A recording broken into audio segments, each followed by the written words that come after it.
The last stage of the Amgen Tour of California in its 13th year, the 7th day. 143 kilometers, finishing in Sacramento, not too far away from the Old Town and outside of the Capitol building. And the race itself, first of all, seeing the women signing on, but for them, it was their third and final stage in the Amgen breakaway from heart disease. Yes, in the yellow jersey, sitting in the middle, the winner of yesterday's Queen stage, Katie Hall, with a comfortable advantage over all of the other riders. And it was all going to go down to the final sprint of the day for glory on the final day around Sacramento. It was a big battle for a blanket finish, but it was Arlenis Sierra who came through in the centre of the picture, just pipping Alexis Ryan and Emma White to the spoils. But it was the yellow jersey of Katie Hall, just passing under camera there, who took out the overall race victory after 3 days of racing. Katie Hall, having lost this race by 1 second last year, was now winning it by more than a minute. All smiles on the podium. She was also repeating in the Queen of the Mountains competition, which she also won 1 year ago. So Katie celebrated while the men were still out on the course, but of course at the beginning they were signing in Sacramento. And the yellow jersey on the shoulders now of Egan Bernal. The King of the Mountains already decided in South Lake Tahoe with Tom Squeenge. TJ Van Garderen now in second place, and Mark Cavendish on the left there. A four-time winner on this finishing line, but not showing great form this week. Now the riders heading out there originally in a westerly direction, and it didn't take very long before a four-man breakaway managed to get clear off the front end of the main field. They established themselves, but were never given very much more than a 2-minute and 15-second advantage. Last man to join the escape, the local rider Nielsen Paulus, who was born in Sacramento and brought up in Roseville. The rest of the breakaway, Michael Bjerg, John Clark and Adam de Vos. Yes, so when they went out to winter, there was a sprint point out on the course, but the big discussion on the day was which of all of the sprinters, the host of sprinters in this year's event, were going to win. Would it be Caleb Ewan or number 31, Fernando Gaviria, or maybe even the four-time winner here in Sacramento, Mark Cavendish from Great Britain? Cavendish behind his Dimension Data team, the peloton never allowing the breakaway more than a 2-minute 10-second advantage. But they left them out front to fry in the sun as they approached Sacramento with little more than half a minute's lead.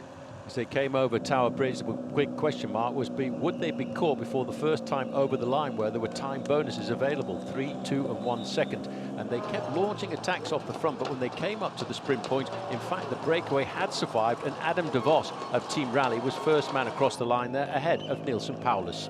3 laps left to run to the finishing line now at a 2.2-mile circuit. It was now a battle of the sprinters at the bell, and a massive crowd cheering them on. They were all together, and it looked as though Katusha was setting it up for Marcel Kittel. But Quick-Step took over the lead in the blue and white jersey at the front, one by one, peeling up until there were no riders left and trying to launch Fernando Gaviria into the orbit. Right behind him, though, there was still Marcel Kittel, Mark Cavendish, and then all of a sudden the big kick coming from the Argentinian rider, Maximilian Riquezi.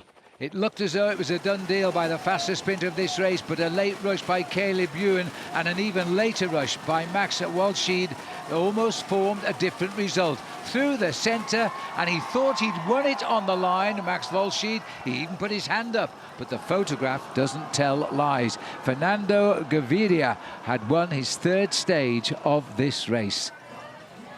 When you look at these riders, all of them breast to breast coming up towards the finishing line. In fact, it looked as if the shoulders of Walscheid in the middle there went across the line in first place. But in professional cycling, it's the wheel that cuts the line, gives you the victory. And if you look very, very closely, you can hardly tell the difference between those two riders on the right-hand side.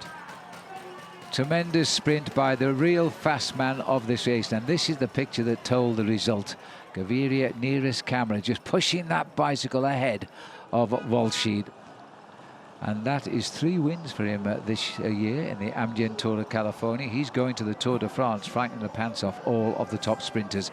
But there's no doubt who the winner was. It was Egan Bernal, taking away a Lexus car as a first prize for him. And there he is, coming through the roof of his brand new car. He really was the dominant cyclist in this year's event. Overall, he wins the event by the second biggest margin ever, a minute 25 over TJ Van Garderen.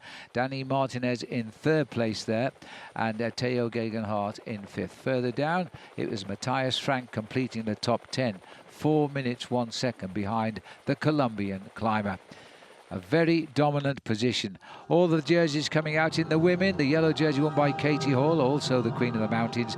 Emma White taking the green jersey of points, and Sarah Poideva on the right there taking the Best Young Rider award. While Squeens waves to the crowd. He had a day off today, really. His title of King of the Mountains by Lexus was won yesterday. And also there, the yellow jersey of Katie Hall and of Egan Bernal. The men and the women who've triumphed in California today.